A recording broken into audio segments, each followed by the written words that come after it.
You're listening to Soap Dirt, the latest in television entertainment news.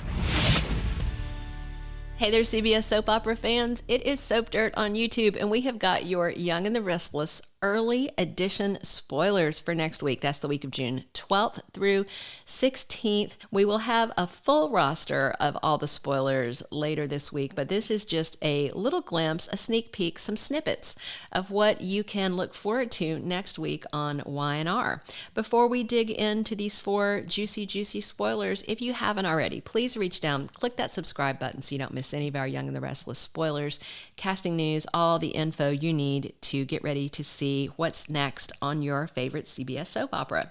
All right, let's dig in. First, Jack Abbott makes an important decision. There are 2 issues sitting before Jack right now that I think both could be possible things. Maybe he makes a decision about both at once. So we're going to dig into this. Jack just found out from Billy Abbott that Ashley Abbott and Tucker McCall are fast tracking their wedding. Already, Billy has warned that Ashley is planning a coup at Jabot. He actually thinks that Tucker might be the one who is really scheming, although it seems to be Ashley and Tucker is just along and cheerleading and enjoying the ride. But obviously they don't want Tucker McCall working in the family business. And the spoilers chatter is that Ashley is going to try and install Tucker there. He already ruined his own company. Why would they want him at Jabot screwing up things there? Remember, his company ended up in debt. That's why he ended up having to sell. And Ashley kind of did a bailout. It's just messy. So what is Jack's important decision? I am wondering if he will decide to ramp up the speed that he and Diane Jenkins are planning the wedding. They might actually race Ashley and Tucker to the altar, and that could be a whole lot of fun. And then another summer spoiler for Y&R says that Jack Abbott makes changes in the C-suite. The C-suite is where the executives work, your CEO, your CFO, your COO. Right now, I believe that Jack and Billy are co-CEOs, if I recall correctly.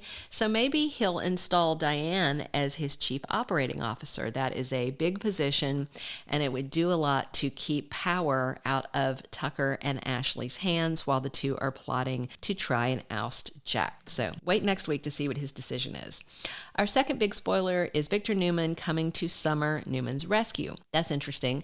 Why does Summer Newman need rescued? Well, there's a couple of things. First, Kyle Abbott just walked out on her. He found out that she has been lying to him for weeks about the fact that she knew her mom was alive, and for weeks she let his mother sit in jail when she knew her mother didn't hurt anyone, and he feels like she was doing out of spite. He said very clearly, "You chose your mom over mine."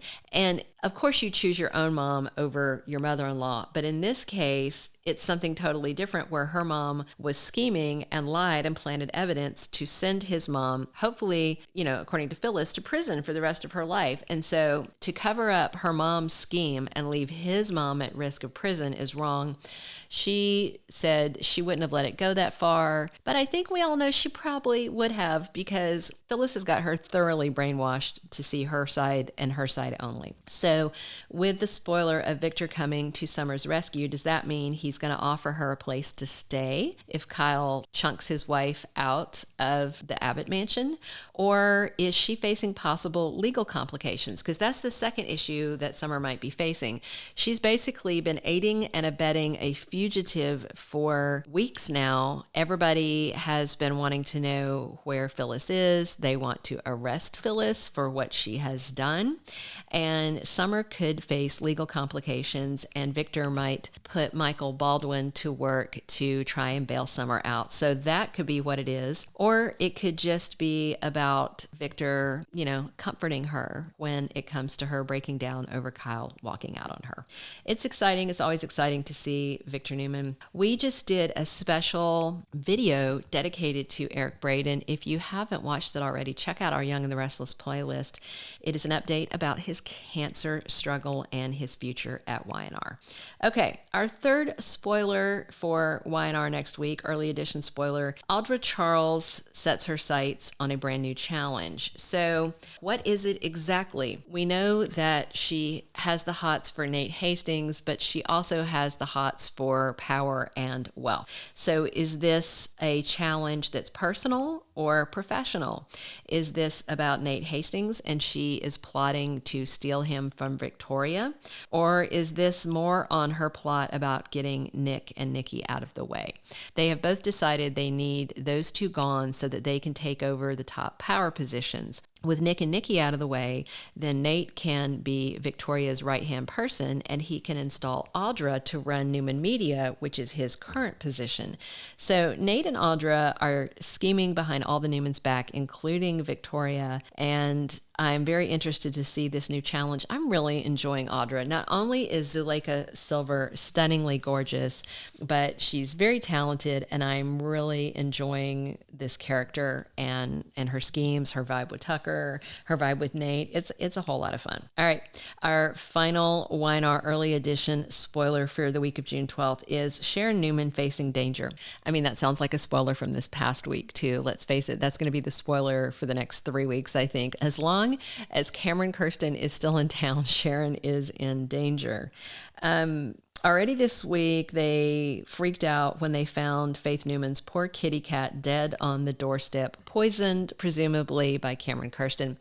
I was really surprised that YNR showed the dead kitty. I'm sure it wasn't a dead cat. They either had a cat there that they trained to just lay there for the camera, or it was a stuffed cat. But I'm really surprised they showed poor Borgnine dead as a fluffy doornail, and it's terrible. So then Nick Newman ran over to confront Cameron Kirsten, saying that he knows that he poisoned the cat. Cameron just said he's there for Sharon, he's going to seduce her, he loves her, just a whole bunch of things to get Nick riled up. It's pretty easy to get Nick riled up. He has a foul temper, he loves to play white knight, and he loves to puff up and punch things sometimes. So we all know this about Nick Newman, but after Nick punched the wall right by Cameron's head, then Cameron got on the phone and called his friend Jimmy, mystery friend Jimmy. We don't know who this Jimmy is. We probably won't ever see Jimmy, but obviously Jimmy is going to punch Cameron so that Cameron has an injury that will match the knuckles that are all bruised and red looking on Nick's hand. That way Cameron can have him arrested for assault. Meanwhile, Nick really wants to protect Sharon, and that's troublesome. Nikki will say this week that she thinks Nick is being spread too thin between Sally and Sharon. All right, we are going to give you a quick recap of the early edition spoilers for June 12th through 16th. But if you haven't already, please reach down and click that subscribe button so you don't miss any of our Young and the Restless updates, spoilers, casting news, all the good stuff you need to know. All right, 4 big early spoilers for the week of June 12th through 16th. Jack Abbott makes a very important decision. Victor Newman rides to his granddaughter Summer Newman's rescue when she needs her granddaddy most. Audra Charles has a new challenge, a new goal she set for herself, and I'm sure it's going to be dirty corporate scheming. Also, Sharon Newman faces danger, as I imagine she will continue to do throughout the month until Cameron is finally vanquished. Let us know what plot you're most looking forward to, and check us out. Thank you for being a loyal listener. Follow us wherever you get your podcast, because you don't want to miss the next episode. Soap Dirt is on all the major podcast platforms, including Apple Podcast, Spotify, iHeartRadio, and more.